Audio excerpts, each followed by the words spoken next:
So let's go. Welcome to the Sport Businessman podcast, where today's guest is the perfect embodiment of our title. The podcast guest today directly reflects the name of our podcast, The Sport Businessman, and it's Danny Menken. Danny, welcome to the podcast today. It is an honor to be hosting you. Thank you, Eduardo, and it's a big pleasure to be part of the podcast today. So today we look forward to dive into your thesis behind the launch of Athvance, the future of European sports investing, and your playbook for turning emerging sports into global entertainment products. Could you give us a brief dive on how your career in building in sports started? So I've been active in the international sport industry for the last over 20 years. First as Managing Director for Eurosport from 2006 till 2012. Then I became CEO of Investable Sport Group, which was one of the leading providers of sport data, as well as big in sport TV production and the development of digital platforms for sport rights holders. It's on buy and build there. We sold the business early 15. Then I co-founded 11 Sports and built it out from scratch to a global sport broadcaster with a big focus on direct to consumer. We sold the business 3.5 years ago to DAZN. I also left around that time, and since then have been doing some advisory for bigger private equity funds for some acquisitions, strategic matters in the sport industry. I co-founded various sport-related companies and invested in some. And for me, everything now comes together in the funds in Athvance Capital. So before founding Advance, you built major platforms like Eurosport, 11, and even Exceed Boxing in most recently. What Yeah. was your unifying thesis that connected all of your chapters together? Now, for me, I think most important is that in the end, it always has to be about the fan. A lot of sports, a lot of people working in the sports industry forget that in the end, the money ultimately comes from the fan. Whether it's indirectly via attention or likes or buying tickets or merchandise or whatever. As long as you have the fan on board and you have him engaged, you will be able to create a viable business model. So let's discuss brand building in emerging sports from the leagues that you've been building. And Yeah. we find it interesting to learn how you're turning under monetized sports like paddle through We2 Ventures, its AI tools, and also a very, very interesting tournament like Queen and Kings of the Courts into brands that are globally recognized. Yeah. First of all, we treat every sport as an IP platform, so not just as an event. So we build formats that live the year round with content, community, scalable licensing. We use tools like the AI stack from V2 Ventures, which enables us to unlock smarter fan growth and commercial data. And also IP such as Queen and King of the Court show us how a reimagined format can turn a sport like beach volleyball into a fast-paced, broadcast-ready global property. So our goal is very simple: to create sports brands that are commercially strong, digitally native, and built to travel internationally. And where are the revenue streams in the beach volleyball tournament of Queen and Kings of the Court and in your brands like paddle play? So I think pedal play is something different than our IP. than our event verticals. If you look at the event verticals, indeed, with beach volleyball and boxing and padel and street soccer, and we have a couple of others.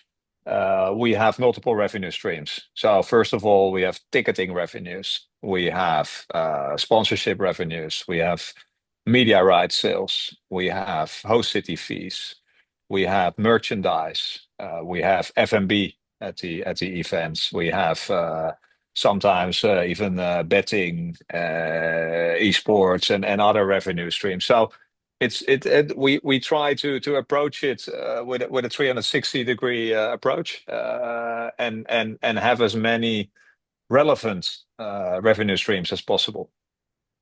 And for the global expansion of these IP brands, how do you recognize, also from your experience of building 11 Sports and Eurosport, of which are the next countries um, which your product will be receiving a lot of engagement in, and that you find will be the next place to place your product? Yeah, that's a good question. I think it's a combination of 20 plus years of experience on my side, and we work with a super experienced team who have seen it all everywhere around the world. So that's a part, and the second part is obviously nowadays we have developed in-house various AI tools which enable us to really analyze where the next big thing can be. And could you briefly break down what are some of the most important and essential AI tools that can be used today for maximizing the returns of sports ventures? I don't think I can really break that down. I mean, we have a team of very smart people in the organization, especially in our V2 Ventures part, where people just develop their own tools. So you cannot get them on the market. They're really for in-house usage, but they're amazing. So I'm super happy with that, and that really gives us a massive advantage over others. Wonderful. And so this is for, could you break us down also through your model since this relates to building Advance, what is your model at Advance for linking early investments in across countries like France, the Netherlands, and Portugal through the multi-club ownership group of Estrella, Spain, and into the UK Yeah. to build long-term platforms? Yeah, so we are, unlike traditional private equity who work more in silos. We are really building an ecosystem. So it's you can actually see it as a conglomerate that we are building with sport IP at the core. And I already mentioned the different verticals we have. We have shared services. So we have a centralized sponsorship sales department, obviously finance and legal and all the back office stuff is centralized.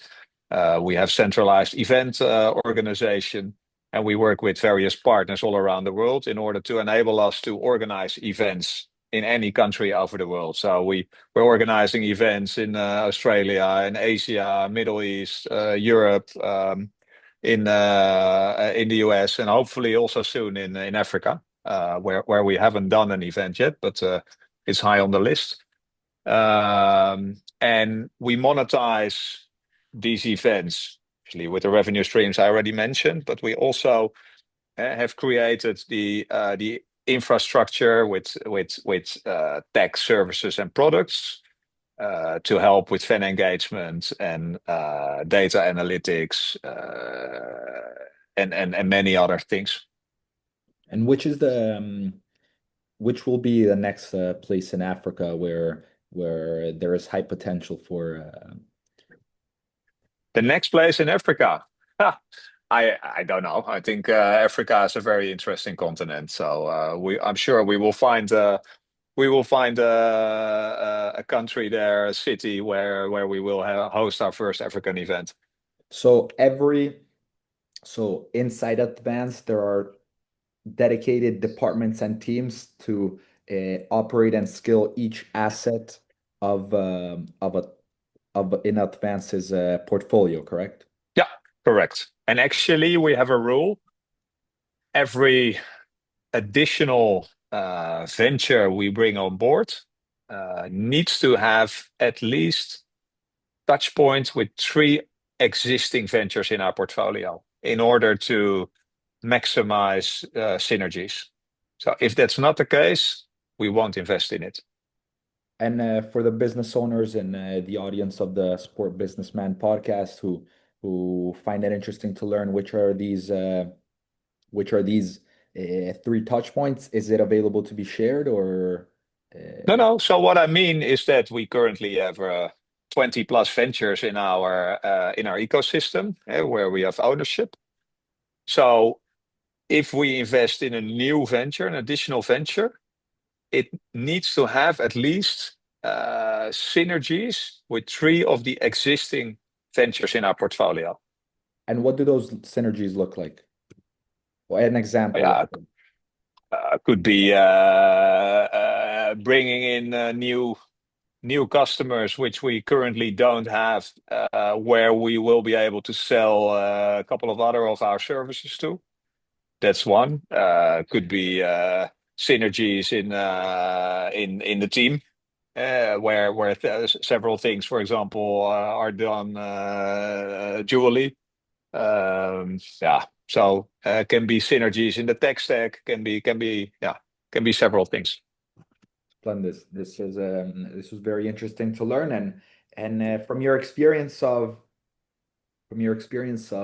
building Eurosports and going back to your experience of building Eurosports and 11 Sports, since the intellectual property is an essential part of your project, what is your content and media strategy that you're implementing to scale Advance?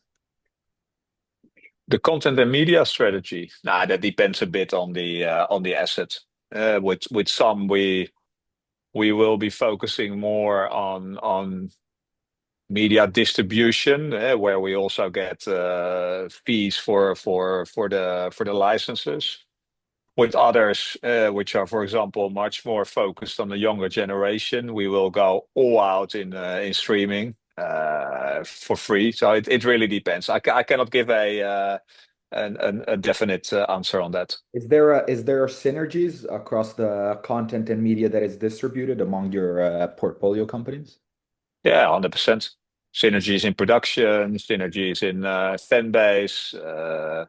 Obviously, we can bundle several rights if we go to certain broadcasters or streamers.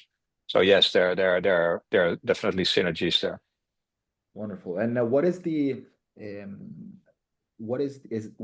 alpha that you're looking to create with Advance?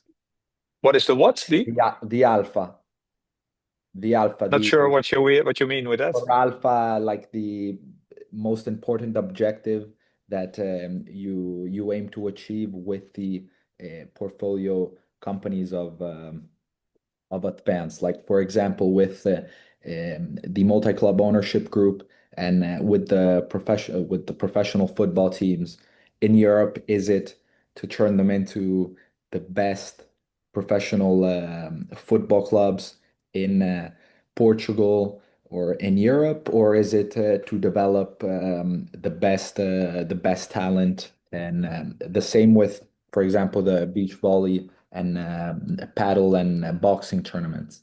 What is the most important objective in No, I think it all starts with the team. So I think we have a superb team with the best people from the industry on board.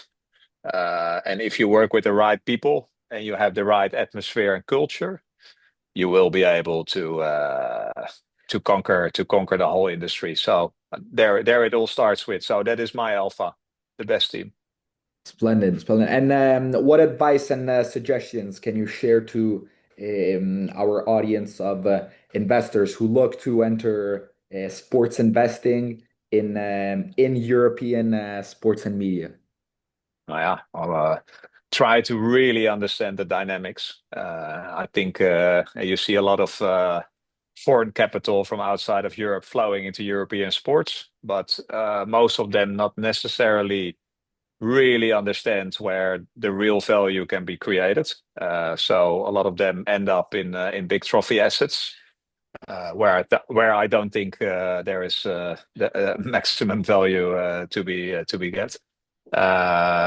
Secondly, have a discussion with us because we have the right team and the right strategy and the machine to do this for others. And for business owners and builders that find it interesting to create a startup or a business that they one day want to present to Athvance, what suggestions can you give them to grow? I think also here it is have a great strategy and product. Ensure that there is a product available, not only a piece of paper. Ensure that you have already a couple of clients on board, so that at least you have some proof of what you're doing, and then more than welcome to have a cup of coffee on our side. Splendid. And for the last question to our audience, Danny, uh, and from your experience, what are the three most important um, elements to building and your method to building and scaling a business in sports and media that grows to success like Eurosport and 11 Sports. Uh, People, vision, network. okay, okay. Thank you. Thank you for this advice. Thank you a lot for participating in the Sport Businessman podcast to educate foreign investors coming to invest in European sports, learning about the advanced business model and investment thesis, and also sharing advice to entrepreneurs um, who will grow the sports and media ecosystem in Europe. It was an honor again, Danny, to host you. Same here, Eduardo. Thank you very much.